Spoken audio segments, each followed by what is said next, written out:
অনেক সময় আমাদের মুখের মধ্যে বা জিভে এক ধরনের ঘা হয়ে থাকে, যাকে আমরা আমাদের ভাষায় জিভে জারি বা মুখে ছালা পড়ে যাওয়া, এটা এরকম বিভিন্ন নামে বলে ডেকে থাকি। যখন একটি হয় তখন আমাদের মুখের মধ্যে এক ধরনের জ্বালাভাব সৃষ্টি হয়, আমাদের খাবার খেতে অসুবিধা হয় এবং যে কোনো খাবার খেলে ঝাল লাগে। বাচ্চা শিশুদের ক্ষেত্রেও এটি হয়। এটি বাচ্চা শিশুদের বেশি পরিমাণে হয়। যখন বাচ্চারা একদম ছোটো বাচ্চারা মায়ের দুধ পান করে, তখন জিভের মধ্যে সাদা একটা স্তর পড়ে যায় এবং জিভ হালকা মোটা হয়ে যায়। বাচ্চাদেরও খেতে অসুবিধা হয় এবং বাচ্চাদেরও খেতে অসুবিধা হয়। এটি আসলে এক ধরনের একটি রোগ, যাকে মেডিকেল ভাষায় বলা হয় ওরাল থ্রাশ বা অ্যারোফেঞ্জিয়াস ক্যান্ডিডায়াসিস।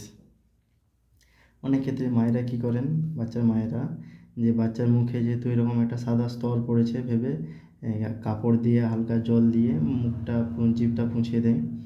এটা কিছুটা পরিমাণ ঠিক হয়ে যায় এবং এটা একটা পরিষ্কার বা এটা হচ্ছে যে সঠিক পদ্ধতি নয় যে চিকিৎসার জন্য চিকিৎসার প্রয়োজন, যেহেতু এটা এক ধরনের ছত্রাক ঘটিত রোগ। তাই ডাক্তারবাবুদের অবশ্যই দেখানো দরকার।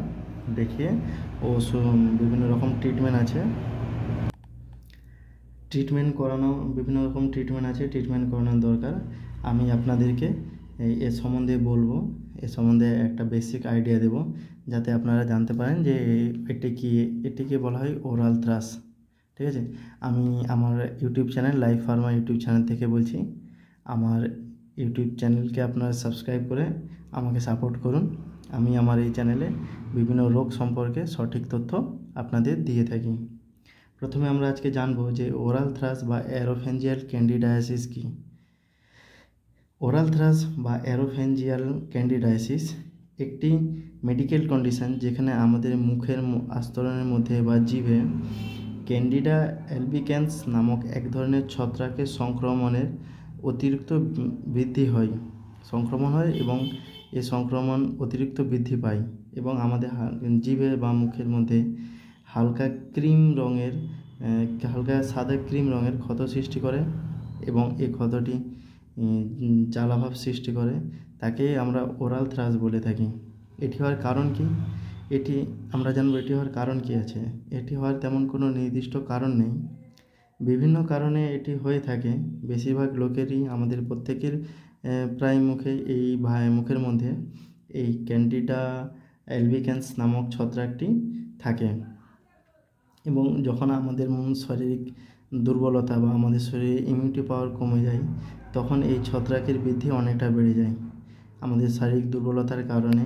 বা অনেক ক্ষেত্রে যখন আমাদের মানসিক চাপ বেশি থাকে বা বিভিন্ন ক্ষেত্রে আমাদের বিভিন্ন কিছু ওষুধ আছে যেগুলো গ্রহণের ফলে এই ছত্রাকের সংক্রমণ খুব একটা বেশি হয়, তখন তাকে ওরাল থ্রাশ বলে। ঠিক আছে, তাহলে সংক্রমণ কারণ হচ্ছে যে এই ছত্রাকে যখন ওর ক্যান্ডিডা, এই ছত্রাকের নামটা হচ্ছে ক্যান্ডিডা অ্যালবিক্যান্স। এই ছত্রাকের সংক্রমণ যখন অতিরিক্ত বৃদ্ধি পেয়ে যায়, তখনই এই আমাদের ওরাল থ্রাশটা এটা হয়ে থাকে। তবে বয়স্কদের খুব একটা কম বয়স যাদের আছে তাদের হয় না, একদম বাচ্চারা বা একদম যারা শিশু 1 মাস 6 মাসের বাচ্চারা আছে এদের বেশি পরিমাণে হয় এবং এর থেকে উপরে 2-1 বছরের উপর থেকে এটি আর হয়নি, কারণ সেই সময় বাচ্চাদের ইমিউনিটি পাওয়ার খুব একটু বেশি থাকে। বা যারা হচ্ছে যুবকদের 60-65 বছরের আগে বয়স পর্যন্ত, তখন কি হয়, আমাদের ইমিউনিটি পাওয়ার বেশি থাকার ফলে এই ছত্রাকটি তেমন বৃদ্ধি হতে পারে না। 60-65 বছরের পর থেকে যখন আমাদের শরীরে ইমিউনিটি পাওয়ার কমে যায়, তখন এই ভাইরাসের সংক্রমণ বৃদ্ধি পায়। তো এই ক্যান্ডিডা অ্যালবিক্যান্স ভাইরাসের সংক্রমণের ফলে ওরাল থ্রাশ হয়। এবার আমরা জানবো যে বাচ্চাদের কিভাবে, যখন যেসব মায়েরা বাচ্চাদের মুখের মধ্যে ওরাল থ্রাশ হয়ে যায় তখন কি করবেন।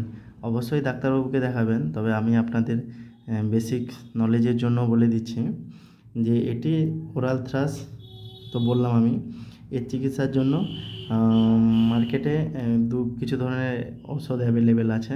বাচ্চাদের ক্ষেত্রে মাল্টিভিটামিন, যে কোনো ভিটামিন বি কমপ্লেক্স খাওয়াতে পারেন, তবে ডাক্তারের পরামর্শ অনুযায়ী। এবং ক্যান্ডিড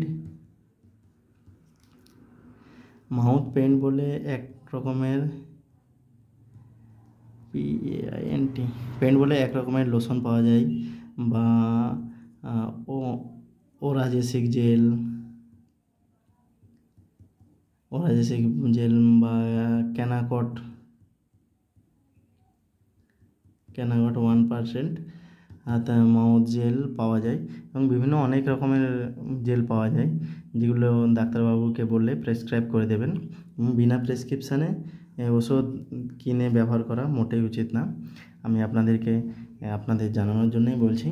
এগুলো হচ্ছে ব্যবহার করলে এটা হচ্ছে কটনে করে নিয়ে মুখের মধ্যে হালকা লাগাতে হবে, হালকা করে প্রত্যেক দিনে 3 থেকে 4 বার লাগানো যেতে পারে। এর ডাক্তারবাবুর পরামর্শ অনুযায়ী এর থেকে বেশিও লাগাতে পারেন, এবং ডাক্তারবাবুর পরামর্শ অনুযায়ী যদিন লাগাতে বলবেন তদিনই লাগাতে হবে।